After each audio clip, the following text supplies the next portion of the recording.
বিসমিল্লাহির রহমানির রহিম। Police lines school Narayanganj এর পক্ষ থেকে সকল শিক্ষার্থীকে শুভেচ্ছা ও অভিনন্দন। আশা করি আল্লাহ তাআলার রহমতে সকল শিক্ষার্থী ভালো আছো। প্রিয় শিক্ষার্থী, আমি মোহাম্মদ হামিদুর রহমান, সহকারী শিক্ষক, ব্যবসায় শিক্ষা শাখা, পুলিশ লাইন্স স্কুল নারায়ণগঞ্জ। প্রিয় শিক্ষার্থী, আজকে আমি তোমাদের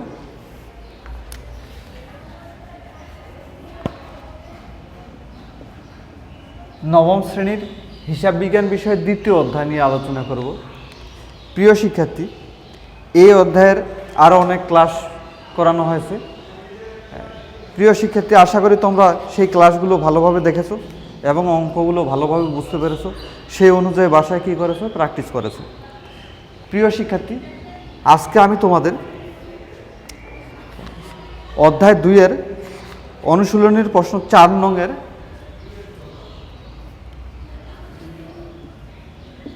4 নং প্রশ্নের গ নিয়ে আলোচনা করব। তো প্রিয় শিক্ষার্থী, একটি 4 নম্বর একটি প্রশ্ন দেওয়া আছে। প্রশ্নটি পড়েই সর্বপ্রথম আমরা ভালো করে প্রশ্নটি পড়ে নেই। সেলিম ট্রেডার্স ফেব্রুয়ারি 2017-এ জয় ট্রেডার্সের নিকট নিম্নোক্ত পণ্য বিক্রয় করেন। ফেব্রুয়ারি 1 নগদে 55 টাকা দরে 115 কেজি চিনি। ফেব্রুয়ারি 7 52 টাকা দরে 56 কেজি চিনি। ফেব্রুয়ারি 15 110 টাকা দরে 35 কেজি মসুর ডাল।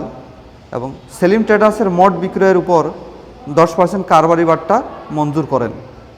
তো প্রিয় শিক্ষার্থী, আমরা যেহেতু গ নাম্বারটা অঙ্কটা করব, গ নাম্বারটা পড়ে নেই সৃজনশীল প্রশ্নের।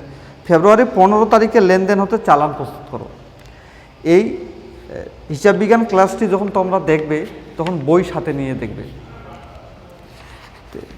এই ফেব্রুয়ারি 15 তারিখে লেনদেন হতে কি চালান প্রস্তুত করতে হবে।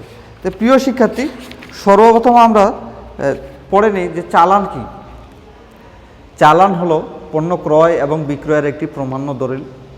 বিক্রেতা যখন পণ্য বিক্রয় করেন তখন পণ্যের পূর্ণ বিবরণ সম্বলিত একটি চিঠি, একটি লিখিত দলিল ক্রেতাকে হস্তান্তর করেন।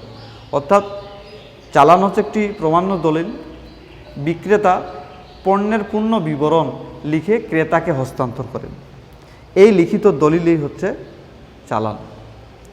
চালানে ক্রেতার নাম ও ঠিকানা, মালের পরিমাণ, মালের বিবরণ, মানের মূল্য এবং মূল্য পরিশোধের শর্ত ইত্যাদি লিপিবদ্ধ থাকে। বিক্রেতার নিকট এটি বহি চালান এবং ক্রেতার নিকট ইহা আন্তঃচালান বলে গণ্য হয়। এই চালানের ভিত্তিতেই ক্রেতা প্রাথমিক পর্যায়ে ক্রয় জাবেদায় এবং বিক্রেতা বিক্রয় জাবেদা লিপিবদ্ধ করেন।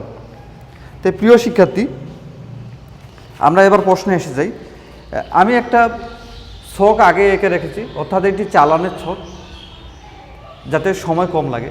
তো প্রিয় শিক্ষার্থী, সর্বপ্রথম মিডিলে কি লিখতে হবে?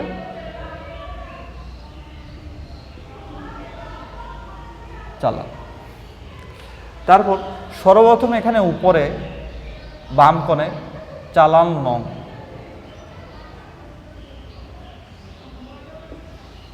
প্রিয় শিক্ষার্থী, এই প্রশ্নে যেহেতু চালান নং নেই, এই জায়গাটা ফাঁকা থাকবে। তারপর এখানে হচ্ছে তারিখ, ডান দিকে উপরে তারিখ কত, কোন লেনদেনটি, 15 ফেব্রুয়ারির লেনদেনটি, তাই 15 ফেব্রুয়ারি লিখব। কত সাল এটি? 2017 সাল। 15 ফেব্রুয়ারি 2017 সাল। প্রিয় শিক্ষার্থী, এই একটি ছকের ভিতরে আরেকটি ছক, তার উপরে এখানে থাকবে ক্রেতার নাম।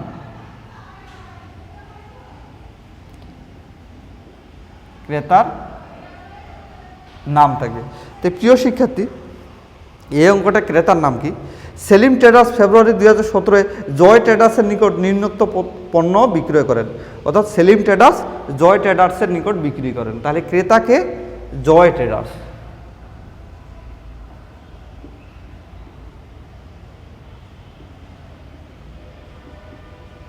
তারপর এই ক্রেতার নামের পরে এখানে ঠিকানা হবে। কার ঠিকানা? ক্রেতার ঠিকানা। কিন্তু এই প্রশ্নে ক্রেতার কোনো ঠিকানা নেই, এই জায়গাটি ফাঁকা থাকবে।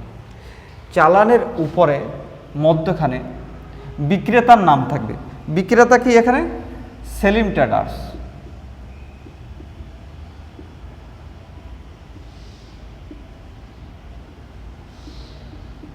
প্রিয় শিক্ষার্থী, এই সেলিম ট্রেডার্স যে নামটা বিক্রেতার পরে বিক্রেতার যদি কোনো ঠিকানা দেওয়া থাকে প্রশ্নে, তাহলে এই ঠিকানাটা এই নামের পরে লিখতে হবে। তারপর প্রিয় শিক্ষার্থী, একটি ছক দেখতে পাচ্ছ, ছকের ভিতরে আরেকটি, এই শর্টের ছকটি সর্বপ্রথম ক্রমিক নম্বর লিখতে হবে, ক্রমিক ন। তারপর এখানে হচ্ছে মালের বিবরণ, মানে যে পণ্যটা বিক্রয় করবে তার বিবরণ।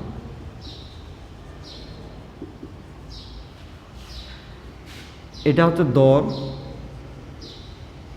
অর্থাৎ কত দাম, আর এটা হচ্ছে পরিমাণ।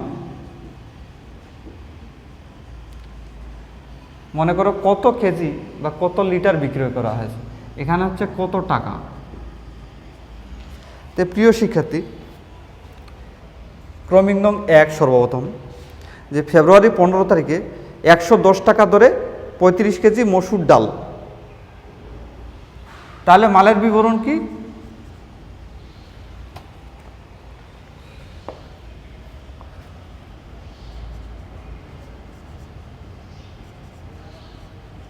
কি বিক্রয় করেছিল? মসুর ডাল। কত করে কেজি?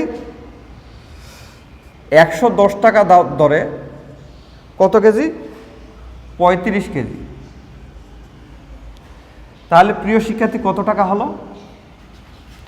আমরা 110কে 35 দিয়ে গুণ করব, 055, তারপর 3 0 0, 3 1 3, 3 1 3। টোটাল টাকা হলো 3850 টাকা। তাই প্রিয় শিক্ষার্থী, এই মসুর ডাল বিক্রয় করা হলো কত করে দাম? 110 টাকা করে। কত কেজি?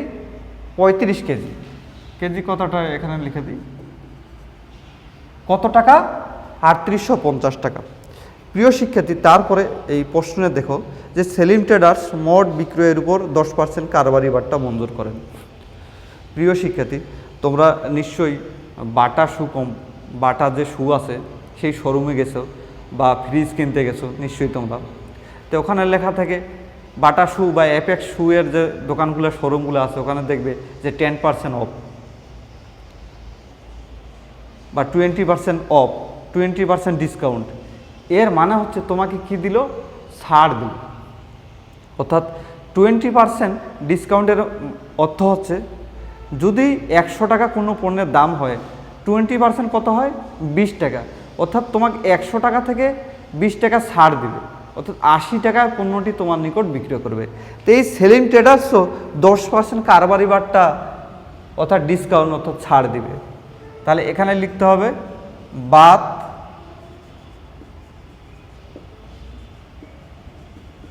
কারবারি বাট্টা 10%। তাহলে 3850, এই 3850 টাকার উপরে কত পার্সেন্ট? 10%। 3850 এটাকে 100 দিয়ে ভাগ দিতে হবে, 10 দিয়ে গুণ দিতে হবে, 385 টাকা হয়। প্রিয় শিক্ষার্থী, 10% কত হয়? 385 টাকা। এটাকে কি দিতে হবে? বাদ দিতে হবে। তাহলে 3850 হতে 385 বাদ দিতে হবে। 10 5 হাতে থাকলো 9, 15 6 হাতে থাকলো 1 4, 8 লাগালো 4। তাহলে প্রিয় শিক্ষার্থী কত টাকা হলো?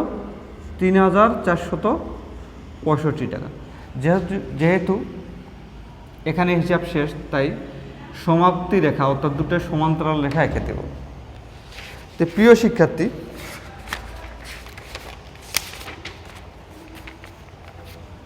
এখানে টাকার অঙ্কটা কোথায় লিখতে হবে? টাকা কোথায়?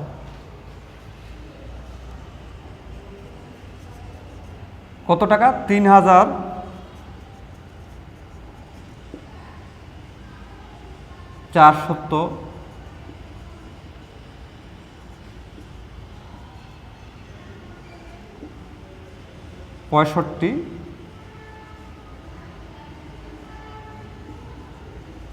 টাকা মাত্র কথাটি লিখতে হবে। তারপর বিক্রয় সত্য,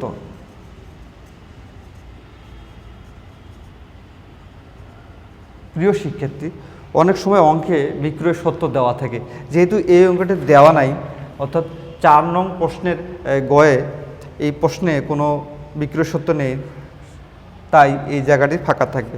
তারপরে শেষে লিখব বিশেষ দ্রষ্টব্য,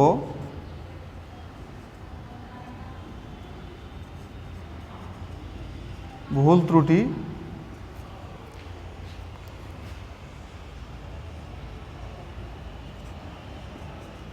সংশোধনযোগ্য।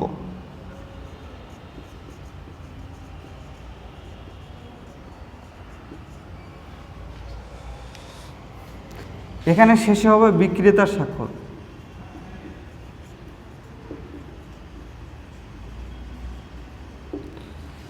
প্রিয় শিক্ষার্থী, আজকে আমি তোমাদের এই হিসাব বিজ্ঞানের অনলাইন ক্লাসে দ্বিতীয় অধ্যায় চালান নিয়ে আলোচনা করলাম। তো প্রিয় শিক্ষার্থী, এই চালান হচ্ছে একটি সহজ প্রশ্ন এবং বোর্ড পরীক্ষায়, স্কুলের অনেক পরীক্ষায় এই প্রশ্নটি এসে থাকবে। তাই তোমরা এই ক্লাসটি দেখার পরে বাসায় এই অঙ্কটির প্র্যাকটিস করবে। তো প্রিয় শিক্ষার্থী, আজকের মতো অনলাইন ক্লাসের এখানেই সমাপ্তি। পরবর্তী ক্লাস দেখার জন্য সকল শিক্ষার্থীকে আমন্ত্রণ জানাচ্ছি। আসসালামু আলাইকুম ওয়া রাহমাতুল্লাহি ওয়া বারাকাতুহু।